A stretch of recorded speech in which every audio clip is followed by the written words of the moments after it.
All right, after finance, let's look at the organizational structure. So history doesn't repeat, but it certainly echoes or rhymes. So what can we tell about an organizational structure, and how can that help us understand what our competitors are going to be doing moving forward? This is one of the funny things. Leadership often repeats what it did before.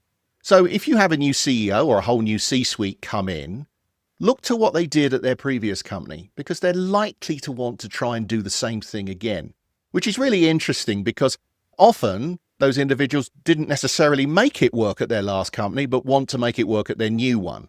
It's really interesting how that operates, because I guess most people hiring CEOs want someone who's got experience doing a thing that they want to do at the new company. So it makes sense, and it will certainly give you, as a competitor, a really good opportunity to work out what they're likely to do. So let's use examples of that. Did the leadership team compete with a specific competitor in the market previously? Did they, for example, look at the number one player and decide they're going to attack them? If they did, is it likely to imagine that they'll do the same thing at their new company? Probably. It's almost certain that's what they'll do. After all, it's what they're used to. It's their playbook, right? You don't hire a football manager or any sports team manager to come in and do something completely different. You get them to come and do whatever it is they did at their last company. The strange thing about this is, it doesn't actually matter if it was successful or not, because it's what the board has decided it requires. Very useful to know this information.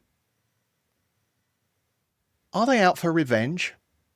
I could name, but won't, a number of companies in both the market I'm in and lots of other markets where the management team left their previous employer, started a new company, and have decided for whatever reason that their best business model is to crush their old employer. Often it's a kind of a revenge play. Now, sometimes it works, sometimes it doesn't.